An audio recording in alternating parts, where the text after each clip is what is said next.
అడుగు వేయడానికి కూడా అవకాశం ఇవ్వలేదు. చాలా దగ్గరలో అధికారులు వెళ్తే వాళ్ళందరికీ కూడా తిరిగి పంపించే ప్రయత్నం చేశారు. ఇది తర్వాత దయ వచ్చి మీరు ఎడ్యుకేట్ చేయండి. అందరికీ నచ్చలో ఉన్న సందర్భంలో మనకు కేంద్ర మంత్రి పదవి వచ్చింది. ఆ కేంద్ర మంత్రిలో ఇచ్చాపురం నా సోదరుడు అశోక్ గారు రెడీగా ఉన్నారు, అక్కడ రైతులు కూడా రెడీగా ఉన్నారు. వచ్చి ఆ భూమి ఎవరిది ఎగ్జాక్ట్ గా అక్కడ ముఖ్యంగా ఆహ్వానితులకు రైతులకు ఏ ఊరిలో అయితే ఈరోజు ఎయిర్పోర్ట్ వస్తుందని మనం అనుకుంటున్నామో అక్కడ నుంచి మీ అనుమానాలు, సందేహాలు, మీ ఇబ్బందులు, మీ బాధ పెద్దలందరి ముందు చెప్పుకోవడానికి వచ్చిన మీ అందరికీ కూడా మొదటగా హృదయపూర్వకంగా నమస్కారాలు తెలియజేసుకుంటున్నాను. ఇంకా ఇంత మాట్లాడారు, ఎందుకని శ్రీకాకుళం జిల్లాని వెనుకబడిన జిల్లా దేనిలో వెనుకబడి ఉంది? 2014-19 మధ్యలో జిల్లా పార్టీ అధ్యక్షురాలుగా ఒక మీటింగ్ లో చంద్రబాబు నాయుడు గారిని శ్రీకాకుళం జిల్లా వెనుకబడిన జిల్లా అనే మాటని తీసివేస్తే బాగుంటుంది సార్ అంటే, తీసివేయడానికి నేను రెడీగా ఉన్నాను, అంగీకరించడానికి అక్కడ వాళ్ళు రెడీగా ఉన్నారో లేదా జిల్లా పార్టీ అధ్యక్షురాలుగా నువ్వు ఒకసారి తెలుసుకో అన్నారు. ఆ రోజు ఆ మాటకు అర్థం కాలేదు. ఎప్పుడు అనుకునేదాన్ని శ్రీకాకుళం జిల్లా వెనకబడి ఉండడానికి నిజంగా నాయకులే, మా నాయకులే, అందరి మంది అన్ని పార్టీల నాయకులే కారణం అని. కానీ ఈ రోజు ఇక్కడ ఈ పొజిషన్ లో కూర్చున్నాక నిజం అర్థమైంది, నాయకులు కాదు కారణం. కొంతమంది అమాయక ప్రజల్ని చెప్పు చేతల్లో పెట్టుకొని ఆడిస్తున్న కొంతమంది మూర్ఖులు వాళ్ళ వల్ల ఇది అవుతుంది. నిజంగా ఈరోజు ఎమ్మెల్యే గారు చెప్తున్నాడు, ఈ నాకున్న టైంలోని 4 రోడ్లు ఇచ్చేసి, 4 పెన్షన్లు ఇచ్చేసి, 4 శిలాఫలకాలు ఇచ్చేసి, ఇలాగ తుఫాన్లు వస్తే ఏదో నష్టపడతాను ఇచ్చేసి నా టైం అయిపోతుంది. కానీ అలా అనుకోలేదు నేను. ఒక కుటుంబాన్ని, గౌతు కుటుంబాన్ని ఈరోజు 12సారి మీరు అసెంబ్లీకి పంపించారు. మా తాతగారు లాగా, నాన్నగారు లాగా 5-6 సార్లు ఎమ్మెల్యే కాదు, నాకు తెలుసు, నాకు అంత ఓపిక లేదు. కానీ ఆ కుటుంబాన్ని ఇన్నిసార్లు పంపించినందుకు పలాసాకి ఏం చేయగలను అనుకున్న టైంలో నిజంగా ఒక వరం లాగా రామ్మోహన్ నాయుడు గారు ఏవియేషన్ మినిస్టర్ కావడం నా తమ్ముడు ద్వారా ఈరోజు నాకు వరం పంపించి మళ్ళీ అక్కడ ఇండస్ట్రీకి కొంత, మళ్ళీ అదే రైతుకి కొంత భూమి ఇచ్చినా అది కూడా వాల్యూ పెరుగుతుంది.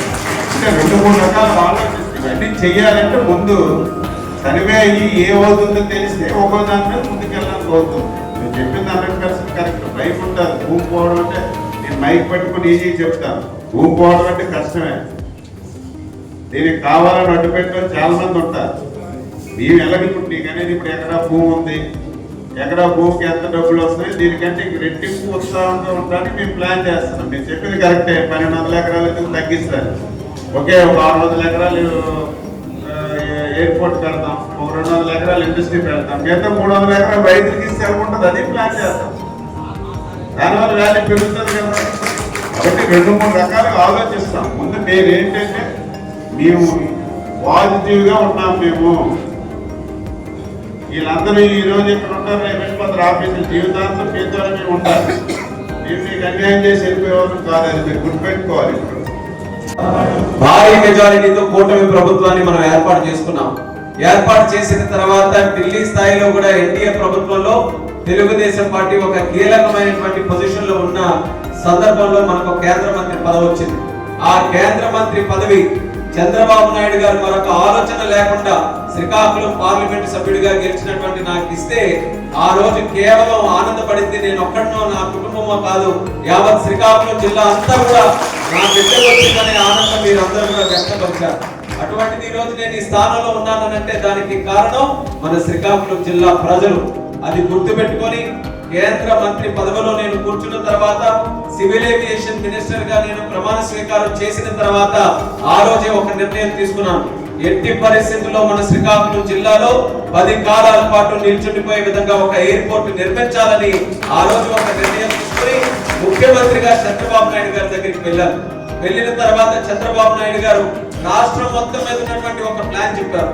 రాష్ట్రంలో ఈ రోజు 7 ఎయిర్పోర్ట్లు ఉన్నాయి, ఆ 7 కాస్త 14 చేయాలనంటే, సార్ మనం 7ని 14 చేద్దాం, కానీ నాదొక కోరిక ఉంది, అందులో ఖచ్చితంగా శ్రీకాకుళం జిల్లా ఎయిర్పోర్ట్ కూడా ఉండాలని చంద్రబాబు నాయుడు గారికి చెప్తే, నువ్వు చెప్పకపోయినా నా మనసులో కూడా అది ఉంది, శ్రీకాకుళంలో ఖచ్చితంగా ఒక ఎయిర్పోర్ట్ నిర్మిద్దామని చంద్రబాబు నాయుడు గారు కూడా తెలియజేశారు.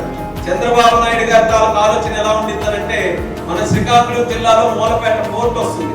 మూలపేట పోర్టుకి అనుసంధానం చేస్తూ ఎయిర్పోర్ట్ కట్టమని ఆ రోజు ఒక సూచన ఆయన నాకు చెప్పడం జరిగింది.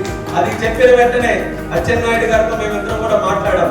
చంద్రబాబు నాయుడు గారితో మాట్లాడితే శ్రీకాకుళంలో ఎయిర్పోర్ట్ కోసం ఆయన ముందుకు వెళ్ళమన్నారు. కాకపోతే మూలపేట పోర్టుతో పాటు అనుసంధానం చేసి అక్కడ కట్టమంటున్నారు అంటే అచ్చెన్నాయుడు గారు వెంటనే ఒకే మాట అన్నారు, మన టెక్కలి నియోజకవర్గానికి మూలపేట పోర్ట్ వస్తుంది, అది సరిపోతుంది. ఎయిర్పోర్ట్ గాని వస్తే మనం ఖచ్చితంగా పలాసలో ఏర్పాటు చేద్దాం, ఆ ప్రాంతాన్ని కూడా మనం డెవలప్ చేయాలని చెప్పి ఆయన కూడా సలహా ఇచ్చిన వెంటనే శిరీష్ అక్కకి అడిగాం. శిరీష్ అక్కకి అడిగి ఈ రోజు ఎయిర్పోర్ట్ అని అంటే 1,00,000 ప్రశ్నలు వస్తాయి, 1,00,000 ఎదుర్కొనే కష్టాలు వస్తాయి అని చెప్పితే కష్టాలు రోజు వస్తాయి కానీ ఎయిర్పోర్ట్ లాంటి అవకాశం మరి ఎప్పుడు కూడా రాదు. అటువంటి ఎయిర్పోర్ట్ నిర్ణయించుకొని పలాసలో పెడుతున్నారనంటే ఎంత కష్టమైనా పర్వాలేదు, పలాస అందరినీ కూడా కన్విన్స్ చేసుకొని వాళ్ళందరికీ కూడా నచ్చ చెప్పి మన పిల్లల కోసం, మన పిల్లల భవిష్యత్తు కోసం ఎట్టి పరిస్థితుల్లో పలాసలోనే ఎయిర్పోర్ట్ ని ఏర్పాటు చేయాలని కంకణం కట్టుకొని ఆ రోజు నుంచి కూడా మీ అందరి కోసం, మీకు తెలిసినా తెలియకపోయినా ప్రతి రోజు కూడా ఎయిర్పోర్ట్ కోసం అన్ని రకాలుగా కూడా మీకోసం కృషి చేసినటువంటి వ్యక్తి సోదరి మన శిరీష్ అక్క గారు కూడా ఈ సందర్భంగా తెలియజేస్తున్నా. ఉద్యోగాల కోసం నా దగ్గరికి వస్తున్నారు. ఈ గ్రామాల్లో కూడా ఉద్యోగాల కోసం ఆరాటపడుతున్నటువంటి యువత చాలా మంది ఉన్నారు, చదువుకున్న వాళ్ళు కూడా ఉన్నారు. మీరు అవన్నీ కూడా పోగేయండి. ఎవరెవరి అప్లికేషన్స్ ఎంతమంది ఉన్నారో, ఎవరెవరికి ఉద్యోగాలు ఎంత కావాలో అప్లికేషన్స్ అన్ని కూడా పోగేసి వీళ్ళు మాత్రం వచ్చినప్పుడు ఎయిర్పోర్ట్ వద్దనంటే వాళ్ళకు కూడా ధైర్యంగా మీరు ఇవన్నీ కూడా అప్లికేషన్స్ అన్ని ఇచ్చి మేము ఎయిర్పోర్ట్ వద్దనుకుంటున్నారండి, వీళ్ళందరికీ ఉద్యోగాలు కావాలి, రేపు ఉద్యోగాలు ఎక్కడ ఇస్తారు వీళ్ళకి చెప్పండి అని వాళ్ళ చేతుల్లో అవన్నీ కూడా పెట్టి సమాధానం చెప్పమని కొన్ని సందర్భంగా తెలియజేస్తున్నారు. ఒకరికి సమాధానం చెప్పగలరా?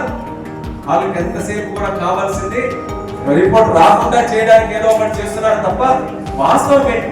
మనకు ఉద్యోగాలు కావాలి. ఇప్పుడు మన పిల్లలకి మొన్న ఎలక్షన్ క్యాంపెయిన్ లో కూడా మారుమూల ప్రాంతాలు వెళ్ళి, ఎక్కడో మారుమూల గ్రామాలు వెళ్ళిన తర్వాత అక్కడ ఊరికి రోడ్లు లేకపోయినా తల్లిదండ్రులతో మాట్లాడుతూ, ముఖ్యంగా మా అక్క చెల్లెమ్మలతో మాట్లాడితే మా రోడ్డు వేస్తారులేండి, మాకు పెన్షన్లు వస్తాయండి, ఇవన్నీ కూడా మేము ఏదో ఒక రకంగా ప్రభుత్వం వచ్చిన తర్వాత మేము చేయించుకుంటాం. మీరు మాత్రం ఎంపీగా గెలిచి ఈసారి ఆలోచించి ఏదైనా చేయాలనంటే మాకు ఎదిగినటువంటి పిల్లలు ఉన్నారు, మా మీద భారం అయిపోతున్నారు. వాళ్ళందరూ కూడా ఇల్లు చుట్టే తిరుగుతున్నారు. చదివించుకుంటే వాళ్ళకి ఉద్యోగాలు వస్తాయి అనుకున్నాం కానీ చదివిన తర్వాత కూడా ఇంటి దగ్గరే ఉండిపోతున్నారు. వాళ్ళు ఖాళీగా బలాదులుగా ఉండిపోకుండా వాళ్ళకి ఉద్యోగాలు వచ్చే పరిస్థితి కల్పించండి ఎంతో మంది తల్లిదండ్రులు కన్నీరు కార్చుకుంటూ చెప్పారు. వాళ్ళందరికీ కూడా సమాధానం చెప్పాలా? వాళ్ళందరి కోసం మేము పోరాటం చేయాలా? వాళ్ళందరి కోసం ఉద్యోగాలు తీసుకొచ్చే అవకాశాలు కావాలా? అందుకోసమే ఈ రోజు ఎయిర్పోర్ట్ ఈ రోజుకి కాకపోయినా రేపు 5 సంవత్సరాలు, 10 సంవత్సరాలు, 20 సంవత్సరాలు, 30 సంవత్సరాలకైనా ఒక పెద్ద హబ్బుగా ఈ యొక్క ప్రాంతం మారి ఉద్దానంటే ఈ రోజు వలసలు వెళ్ళిపోవడం కాదు, బయట నుంచి ఎక్కడికి వలసలు వచ్చే పరిస్థితి భవిష్యత్తులో ఉంటుంది. అది గమనించడం కూడా మీ అందరికీ కూడా తెలియజేస్తున్నాను. ఎయిర్పోర్ట్ అంటే సాధారణంగా ఒక ఫ్లైట్ మీద వచ్చేవాడు లేకపోతే ఫ్లైట్ లో వెళ్ళేవాడు, అదే బిజినెస్ అనుకుంటాం మనం. ఎయిర్పోర్ట్ లో సుమారు 140 డిపార్ట్మెంట్లు ఉన్నాయి, పనిచేసే డిపార్ట్మెంట్లు. ఎయిర్పోర్ట్ లో ఎయిర్ క్రాఫ్ట్ లో ఉన్నటువంటి కాక్పిట్ లో ఫ్లైట్ ఎవరు నడిపిస్తారో వాళ్ళ దగ్గర నుంచి, క్రూ దగ్గర నుంచి, ఇంజనీర్స్ దగ్గర నుంచి, దిగిన తర్వాత బస్సు నడిపే డ్రైవర్ దగ్గర నుంచి, అక్కడ ఇంజనీర్ల దగ్గర నుంచి, బ్యాగేజ్ దగ్గర నుంచి, క్లెయిమ్ దగ్గర నుంచి, పార్కింగ్ దగ్గర నుంచి, ట్యాక్సీల దగ్గర నుంచి, ఎయిర్పోర్ట్ లో అమ్మే వస్తువుల దగ్గర నుంచి, లేకపోతే బయట పెట్టుకునే హోటల్స్ దగ్గర నుంచి ఈ రోజు శంషాబాద్ ఎయిర్పోర్ట్ మీద డైరెక్ట్ గా ఇండైరెక్ట్ గా 5 లక్షల మంది పనిచేస్తున్నారు. ఎంతమంది? 5 లక్షల మంది ఒకే ఎయిర్పోర్ట్ మీద పనిచేస్తున్నారు. 5 లక్షల ఉద్యోగాలు ఒక ఎయిర్పోర్ట్ తెచ్చే శక్తి ఉంది.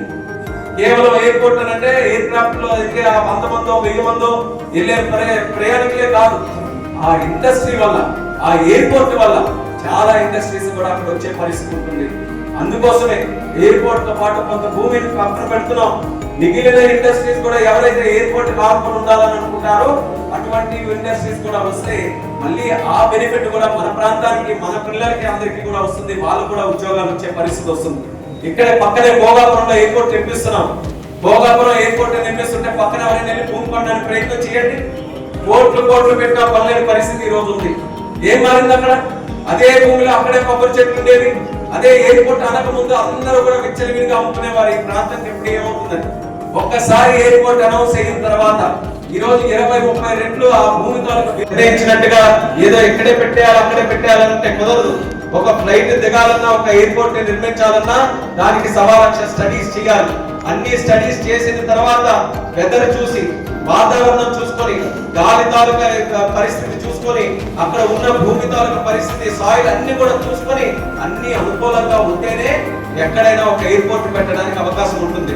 అటువంటి ఎయిర్పోర్ట్ పెట్టడానికి అన్ని కూడా పరిశీలిస్తే ఆ రోజు ఇప్పుడు ఏదైతే మనం గ్రామాలు అనుకున్నామో ఆ గ్రామాల దగ్గర చక్కగా ఉంటుందని ఎయిర్పోర్ట్ వాళ్ళని కూడా పిలిపించి వాళ్ళతో కూడా ఇనిషియల్ గా ఒక స్టడీ చేయిస్తే ఆ ప్రాంతంలో పెడితే బాగుంటుందని వాళ్ళు చెప్పిన తర్వాత ఆ రోజు మొట్టమొదటి అడుగు వేసాము. ఇక్కడ ఉద్దానంలో ఒక ఎయిర్పోర్ట్ పెట్టాలని ఆ రోజు వేసిన తర్వాత అనుకున్నాం ఒక గ్రామాల పరంగా సరే ఈ ప్రాంతంలో వస్తే బాగుంటుందని అనుకున్నాం. కానీ ఎగ్జాక్ట్ గా ఏ గ్రామాలు, ఎగ్జాక్ట్ గా ఏ రైతులు, ఏ భూమి వస్తుందో అది సర్వే చేస్తే కానీ తెలియదు. అయితే సర్వే చేస్తే భూమి తీసుకున్నట్టు కాదు కదా, సర్వే చేయడానికి ముందు అధికారులు పంపిద్దాం. అధికారులు పంపించిన తర్వాత గ్రామాల్లో ఉన్నటువంటి పరిస్థితులు చూసుకొని ఎవరికి భూమి పోతుందో, ఎవరు నష్టపోతున్నారో వాళ్ళందరితో కూడా మాట్లాడి వాళ్ళు ఏ రకంగా కోరుకుంటున్నారో దాని పరంగా చేద్దామని ఒక ఆలోచన పరంగా అధికారులకు పంపిస్తే మిగిలిన విషయాలు మీ అందరికీ కూడా తెలుసు. అసలు మీరు కూడా కన్ఫ్యూజన్ లో ఉండడం, అసలు ఆ అధికారులు పంపించిందే మనకి ఏ రైతులు ఎంత నష్టపోతున్నారు, ఏ గ్రామాల్లో ఎంత భూమి మనకి కావలసినటువంటి ఉందో ఒక గీతలు గీసి ఏ భూములు వస్తున్నాయో అవన్నీ కూడా తెలిస్తే దాని పరంగా రైతులతో ఆ గ్రామాలకు వెళ్ళి మాట్లాడదాం అనుకుంటే ఆ మొదటి అడుగు వేయడానికి కూడా అవకాశం ఇవ్వలేదు చాలా దగ్గరలో. అధికారులు వెళ్తే వాళ్ళందరికీ కూడా తిరిగి పంపించే ప్రయత్నం చేశారు.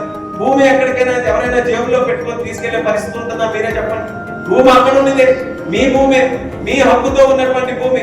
కేవలం సర్వే చేయడానికి ఎక్కడ నుంచి ఎక్కడ వరకు మనకి రన్వే వస్తుంది, బిల్డింగ్లు ఎక్కడ వస్తాయి, మనకి ఎంత ప్రాపర్టీ మనకు కావాలి, వీటన్నిటిని కూడా సర్వే చేయడానికి ముందు పంపిస్తే అవగాహన వచ్చిన తర్వాత అందరూ కూడా మళ్ళీ గ్రామాల వరకు వచ్చి గ్రామాలలో ఎక్కడ ఏ రైతులు ఉన్నారో వాళ్ళందరితో కూడా మాట్లాడే ప్రోగ్రామ్ ని మేమందరం కూడా చేసుకున్నాం. కానీ అది రాలేదు. దాని బదులు ఈ రోజు అవగాహన సదస్సు మీ అందరి కోసం మేము పెట్టాం. అయితే నాకు ఆనందం అనిపించినటువంటి విషయం ఏంటంటే వచ్చిన కొంతమైనా సరే మీరు వాస్తవాలు మాట్లాడి స్పష్టంగా మేము ఎవ్వరం కూడా ఎయిర్పోర్ట్ కి వ్యతిరేకం కాదు, ఎయిర్పోర్ట్ వస్తే మా అందరికి కూడా మంచి జరుగుతున్నటువంటి ఒక్క మాట ఏదైతే మీరు మాట్లాడారో అది ఖచ్చితంగా రామబాణం లాగా తిరుగుతుందనే నమ్మకం నాకు ఉన్నటువంటి రైతులందరూ కూడా మీరు కొబ్బరి వేస్తున్నారు, జీడేస్తున్నారు, లేకపోతే ఏదైనా పంట వేస్తున్నారు. మరి ఇవన్నీ వేసినటువంటి రైతులు మీరందరూ కూడా ఆలోచించాల్సింది మీ పిల్లల్ని మీరు కొబ్బరి చెట్టు ఎక్కిస్తున్నారా, స్కూల్కి పంపిస్తున్నారా ఒకసారి ఆలోచించండి. మీ పిల్లలందరినీ కూడా ఈ రోజు చక్కగా స్కూల్కి పంపించి ఇంజనీరింగ్ చదివిస్తున్నారు, డిగ్రీలు చదివిస్తున్నారు. ఎందుకని? తిరిగి మళ్ళీ వచ్చి మన పొలంలో ఉండాలని కాదు, వాళ్ళు కూడా మంచిగా ఉద్యోగాలు చేయాలని. ఆ కష్టం ఏదైతే ఉందో, ఆ చెమటోర్చం ఏదైతే ఉందో అదంతా మీరే పడుతున్నారు. ఈ రోజు మీరు ఇంటిల్లిపాది పెద్దలందరూ కూడా, తల్లిదండ్రులందరూ కూడా మీరు పొలానికి వెళ్ళి కొబ్బరికాయల దగ్గర చేసుకొని జీడి పంటల మీద మీరందరూ కూడా బ్రతుకు కొనసాగించుకొని మా పిల్లలకి ఇటువంటి కష్టం రాకూడదు, వాళ్ళైనా సరే చక్కగా ఉద్యోగాలు చేసి మంచి జీవితం ఉండాలని మీరందరూ కష్టపడుతున్నారా లేదా ఒక్కసారి మీరందరూ ఆలోచించండి. మరి అటువంటి వాళ్ళందరికీ కూడా ఉద్యోగాలు ఎక్కడి నుంచి వస్తాయి? ఎప్పుడు కూడా మనం అనుకుంటున్నటువంటిది ఉద్యోగాలు రావాలి, వలసలు మారాలి, ఇక్కడే అందరికీ కూడా అవకాశాలు రావాలని మనం అనుకొని ఒక అవకాశం వెతుక్కుంటూ మన దగ్గరికి వస్తే ఎందుకు ఆదరించలేకపోతున్నామో ఒకసారి మీరు అందరూ గమనించండి. అందరి మనసులో ఉంది వస్తే డెవలప్ అయితే బాగుంటుందని. ఎక్కడ ఎవరు రైతులైతే నష్టపోతున్నారో వాళ్ళకి ఆవేదన, అనుమానం ఉంది. మాకు తిరిగి ఏ రకంగా నష్టపరిహారం చెల్లిస్తారు, ఎంత భూమిని తీసుకుంటారు, ఏ రకంగా ఇస్తారు, మాకు న్యాయం ఎలా జరుగుతుంది, అందులో ఎటువంటి అనుమానం కూడా అవసరం లేదు. హిజ్రా కుటుంబంగా, గౌత కుటుంబంగా ఇద్దరం కూడా కలిసి ప్రభుత్వం తరఫున మీకు హామీ ఇస్తున్నాం. ఏ ఒక్కరికి కూడా అన్యాయం చేసే పరిస్థితి రాకుండా చూసే బాధ్యత మేము తీసుకుంటాం. అచ్చెన్నాయుడు గారు కూడా ఇప్పుడే చెప్పారు, అవసరమైతే చంద్రబాబు నాయుడు గారి దగ్గరికి ప్రత్యేకంగా మీ అందరి కోసం రిక్వెస్ట్ చేసి అదనంగా ఏదైనా చేయాలనంటే మీ అందరి కోసం చేకూర్చే బాధ్యత కూడా మేము తీసుకుంటామా నమ్మకం మా మీద పెట్టాలని సందర్భంగా తెలియజేస్తున్నాం. అయితే ఈ రోజు కొంతమంది ఇక్కడ ఉన్నటువంటి సిచ్యువేషన్ ని అవకాశంగా తీసుకొని గ్రామాల వరకు